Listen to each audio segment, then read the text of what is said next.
नमस्कार दर्शकों, हमारे इस वीडियो का पोस्टर देखकर आपको पता चल गया होगा कि हम इस वीडियो में नमक के बारे में जानकारी देने वाले हैं। पोस्टर में हमने नमक को रत्न बताया है, तो उसके बारे में और नमक को वास्तुशास्त्र में कैसे उपयोग में लाया जाता है, इसके बारे में जानकारी देने वाले हैं। तो वीडियो के अंत तक बने रहे। नमक के जन्म की एक रोचक कथा हमने अपने बुजुर्गों से सुनी है, तो जानते हैं वो कथा क्या है। देवता और असुर जब समुद्र मंथन कर रहे थे तो 14वें रत्न के रूप में अमृत उत्पन्न हुआ। उसे पाने के लिए देवता और असुर के बीच में महासंग्राम छिड़ गया, जिसे देवासुर संग्राम के तौर पर जाना जाता है। देव और असुर अमृत पाने की लड़ाई में व्यग्र हो गए। किसी ने भी मुड़कर समुद्र की ओर देखा ही नहीं। तब समुद्र के अंदर से एक सफ़ेद चमकदार चीज़ बाहर आ गई। वहाँ उपस्थित मनुष्यों की नज़र उस पर पड़ गई। कहीं ये 15वां रत्न तो नहीं, ऐसा सवाल उनके मन में उठने लगा। उस वक्त वहाँ पर देव असुर कोई भी मौजूद नहीं थे, इसलिए मनुष्यों ने उस रत्न को अपनाया, और वही रत्न है नमक, जिसके कारण मनुष्य के जीवन में स्वाद आ गया। अमृत पाने के चक्कर में देव और असुरों ने नमक जैसे रत्न की अनदेखी की, इसलिए आज भी भगवान को मीठे पदार्थों का भोग लगाया जाता है जिसमें नमक का इस्तेमाल नहीं किया जाता। असुरी शक्ति यानी कि नकारात्मक ऊर्जा, बुरी नज़र को उतारने के लिए नमक का इस्तेमाल किया जाता है। अब जानते हैं नमक के प्रकार।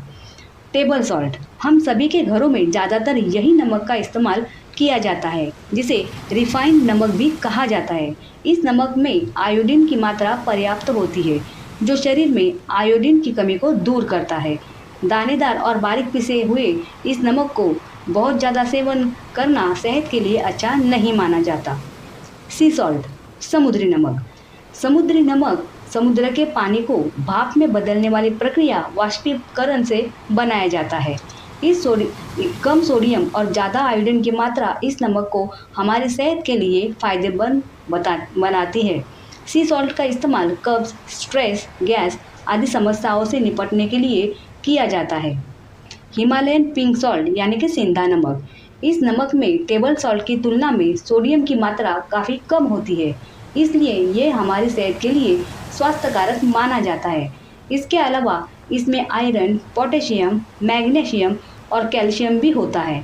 ये नमक दिखने में थोड़ा सा मोटा होता है और इसका स्वाद भी आपको अलग लगेगा। आयुर्वेद में इसी नमक का इस्तेमाल किया जाता है। काला नमक, काला नमक सिर्फ नाम से ही काला है, असल में उसका रंग हल्का गुलाबी होता है। ये नमक सेहत के लिए कई तरह से फ़ायदेमंद है। अगर आपको कब्ज, गैस या पेट में दर्द की समस्या है तो आपको इसका उपयोग करना फ़ायदेमंद हो सकता है। इस नमक का उपयोग गर्मी के मौसम में सबसे ज़्यादा किया जाता है। कोशेर नमक, कोशेर नमक को ज़्यादातर बड़े बड़े रेस्टोरेंट में शेफ इस्तेमाल करते हैं। इसके दाने का आकार टेबल सॉल्ट से थोड़ा बड़ा होता है। ये साधारण नमक की तुलना में काफ़ी हल्का और साफ़ होता है, लेकिन स्वाद में ये कम नमकीन होता है। अब नमक कब खरीदें? माता लक्ष्मी समुद्र से प्रकट हुई थी और नमक समुद्र से ही पैदा किया जाता है। शुक्रवार को माता लक्ष्मी का वार माना जाता है, इसलिए शुक्रवार के दिन नमक खरीदना शुभ माना जाता है। पुरानी मान्यताओं के अनुसार नमक माता लक्ष्मी का भाई है। भगवान धन्वंतरी भी समुद्र से प्रकट हुए थे। धनतेरस धन्वंतरी जी के जन्म दिवस के रूप में मनाया जाता है, इसलिए धनतेरस के दिन नमक खरीदना शुभ माना जाता है। सूर्यास्त के बाद और रात के समय कभी भी नमक ना खरीदें। एक शनिवार का दिन छोड़कर बाकी किसी भी दिन आप नमक को बोतल में भर सकते हो। लोहे या स्टील के धातु के डिब्बे में नमक को नहीं रखना चाहिए। नमक की बोतल रसोई घर में दक्षिण दिशा में ना रखें। नमक कब ना खरीदें? ज्योतिष के अनुसार शनिवार के दिन नमक खरीदने से शनिदेव नाराज हो जाते हैं। ये भी माना जाता है कि शनिवार को नमक खरीदने से कर्ज बढ़ता है। अब जानते हैं वास्तुशास्त्र, ज्योतिष और नमक। वास्तुशास्त्र में सेंधा नमक का इस्तेमाल किया जाता है। सेंधा नमक के अलावा आप खड़ा नमक भी इस्तेमाल कर सकते हो। खड़े नमक में कुछ टुकड़े सेंधा नमक के डाल सकते हैं। गुरुवार का दिन छोड़कर नमक मिलाए पानी से आप घर में पोछा लगा सकते हैं। इससे आपको घर की नकारात्मक ऊर्जा निकालने में मदद मिलेगी। नमक में एंटीबैक्टीरियल तत्व मौजूद होते हैं, यानी कि कुछ हद तक फिनाइल का काम नमक कर सकता है। यदि आपको अपने घर में नकारात्मक ऊर्जा का प्रभाव अधिक लगता है तो नमक को कांच की कटोरी में भरकर घर के चारों कोनों में रख दें। ज्योतिष के अनुसार नमक और शीशे को राहु से जुड़ा माना जाता है। कांच के कटोरी में नमक भरकर रखने से घर की नकारात्मकता दूर होकर राहु से जुड़े अशुभ प्रभाव दूर होते हैं।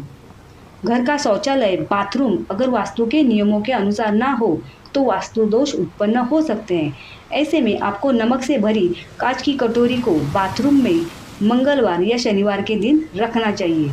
कटोरी को इस तरह रखना चाहिए कि किसी का हाथ उसे ना लगे।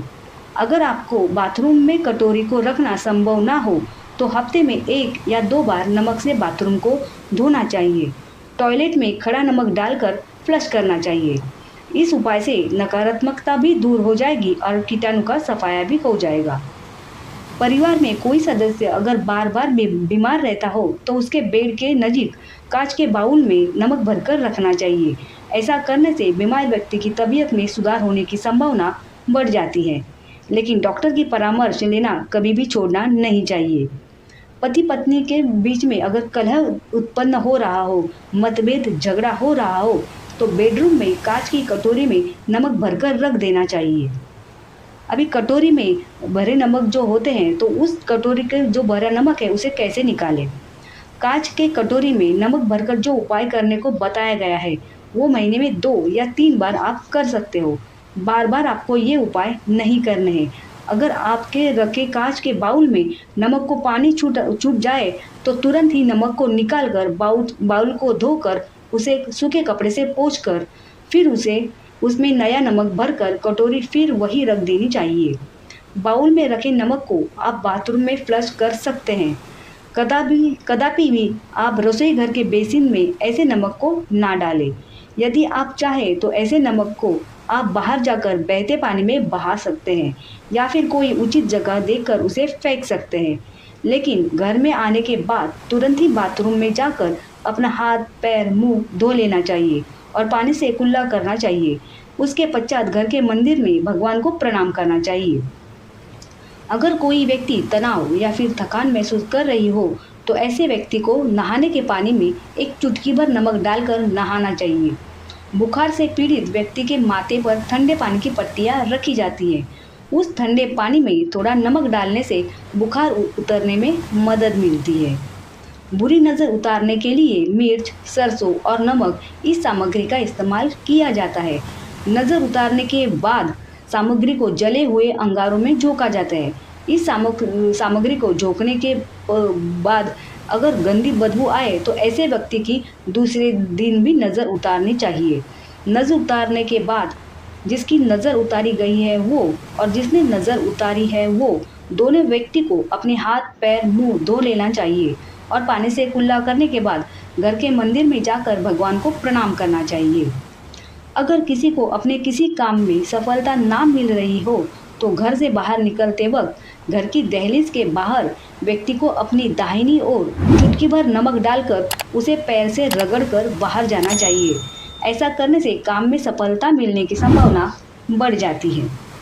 वास्तुशास्त्र के अनुसार शुक्रवार के दिन नमक दान करना शुभ माना जाता है, परंतु सूर्यास्त के बाद और रात्रि के समय नमक दान नहीं करना चाहिए। अपने हाथों से दूसरे व्यक्ति के हाथों पर नमक देने से अपने परोपकार के पुण्य का फल उस व्यक्ति को जाता है, ऐसा माना जाता है। हाथ में नमक देने से उस व्यक्ति से संबंध भी हमारे खराब हो सकते हैं। इसका वैज्ञानिक कारण यह है कि जब नमक को हाथ से हाथ में दिया जाता है तो इससे बैक्टीरिया और वायरस स्थानांतरित होने का खतरा बढ़ जाता है। सीधे नमक को साझा करने से रोगाणु एक व्यक्ति से दूसरे व्यक्ति में आसानी से स्थानांतरित हो सकते हैं। आजकल बच्चों से लेकर बड़े भी नमकीन पदार्थ खाना पसंद करते हैं। नमकीन, चाट, अचार खाने से शरीर में नमक की मात्रा बढ़ जाती है, जिसके कारणवश आजकल हृदय रोग की समस्याएं बढ़ने लगी हैं। आप स्वस्थ रहें, मस्त रहें, इसी शुभकामना के साथ एक नई जानकारी के साथ अगले वीडियो में हम फिर मिलेंगे। जय हिंद।